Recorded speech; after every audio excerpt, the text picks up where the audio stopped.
Hey everyone, and welcome to The Explainer. Today, we're diving into a recent, widely circulated, and honestly highly detailed sermon by Allama Farooq Khan Razvi. Instead of just skimming the surface, we are going to really unpack the core theological arguments and the historical deconstructions he uses to defend his worldview. Whether you're deeply familiar with Islamic theology or you're just fascinated by how ancient history shapes modern debates, this is going to be an incredible journey. Let's get right into it. To navigate this incredibly dense 40-minute address, we've grouped his sprawling arguments into 6 distinct pillars: context and themes, the atheism debate, defending the early companions, challenging tragedy narratives, genealogy as historical proof, and strict theological boundaries. Section 1, context and core themes, mapping the sermon. So Razvi's primary aim throughout this entire sermon is to aggressively protect Orthodox Sunni boundaries against opposing historical narratives. And notice how he doesn't just rely on standard run-of-the-mill rhetoric here. He actually maps out intricate historical family trees and uses pretty rigorous logical tests to try and dismantle those opposing arguments. Section 2, the atheism debate, dismissing modern doubts. Now, you might expect a modern sermon to focus heavily on the trendy topic of atheism, especially given his recent, highly publicized debate with Javed Akhtar. But surprisingly, Razvi completely dismisses modern atheism as a serious threat. He argues that these objections are neither new nor difficult, insisting that ancient scholars dismantled these exact same fictional narratives centuries ago.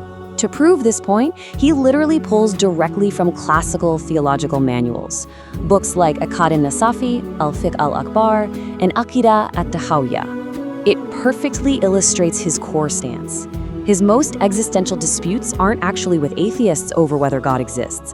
They're with other Islamic sects over the highly nuanced attributes of God. Section 3, defending the early companions, unity in the prophetic era. He then shifts gears to cite a well-known tradition from the Tirmidhi collection, declaring, by God, they will be together in the grave just as they are, and they will be raised together on the day of judgment.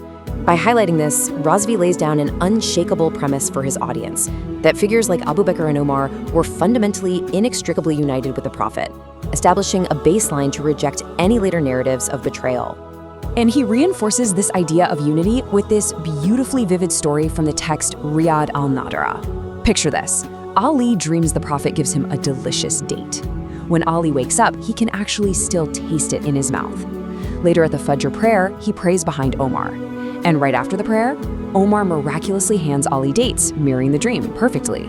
When Ali asks for more, Omar just smiles and says, if the Prophet had given me more in the dream, I would give you more now. It's used as a striking illustration of their deep spiritual connection. Section 4, challenging tragedy narratives. Logic against history. Right here, Razvi directly tackles the deeply contested narrative that Fatima's house was violently attacked and set on fire. To do this, he applies a strict logical test. He points out that her house was adjacent to the Prophet's mosque, right in a highly populated neighborhood and completely surrounded by protective relatives. He argues that a fiery, violent assault in such a densely packed area simply could not have happened unnoticed or unopposed. Which leads him to forcefully pose this crucial question to his audience. Ali is historically revered as the Lion of God, right? A fierce warrior at Badr and Khyber. Well, Razvi argues that believing these tragedy narratives actually insults that legendary bravery. Would such a famous, powerful warrior truly stand by silently and fail to protect his own wife? He then points out what he sees as a massive historical contradiction. When Caliph Uthman was assassinated, Ali fought massive wars, the battles of Jamal and Siffin, involving tens of thousands of people just to seek justice. Yet, according to the opposing narrative regarding his own wife's alleged murder, Ali never demands retribution. He never fights a single battle. And, even more surprisingly, he later marries his own daughter, Kulthum, to Umar, one of the accused. For Razvi, this entirely proves the tragedy narrative simply cannot be true. Following that thread, he sharply criticizes the corresponding belief in a hidden Imam Mahdi returning for retroactive revenge. He lists out these claims point blank. Hiding in a cave for 1400 years, only to return to exhume and crucify early companions? Razvi frames these not as sound eschatology, but as extreme illogical fabrications designed entirely to sow historical hatred. Section 5, Genealogy as Historical Proof, the Bloodline Argument.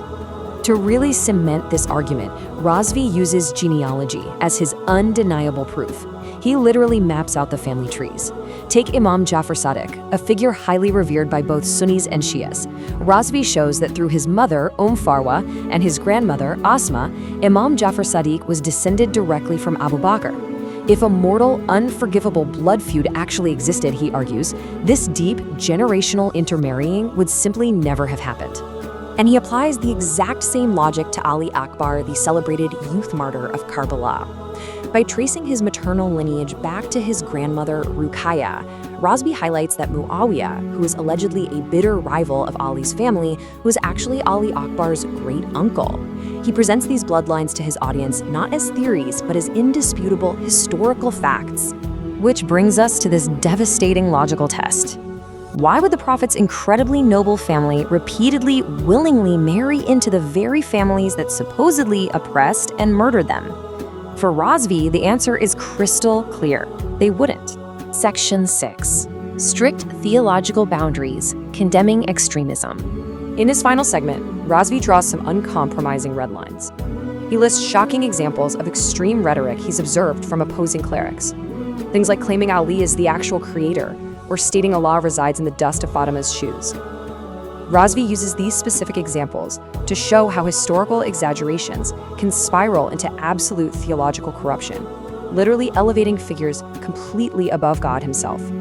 For Razvi, this is the ultimate transgression. Attributing divine powers to humans or degrading the Almighty is a theological red line that places someone entirely outside the faith. To underscore the severity of this, he cites ancient saints like Abdul Qadir Jilani, who famously warned that befriending individuals with these extreme views is pretty much akin to befriending the devil. Ultimately, this deep deconstruction of Razvavi's sermon shows us exactly how deeply rooted historical interpretations, from who live next to the mosque all the way to complex family trees, are weaponized to defend and police modern religious boundaries. And it leaves us with a profound question to chew on. How do ancient historical grievances continue to draw the unyielding and sometimes volatile theological battle lines of our world today? Thank you for joining me for this explainer. Keep asking those hard questions, and I'll catch you on the next one.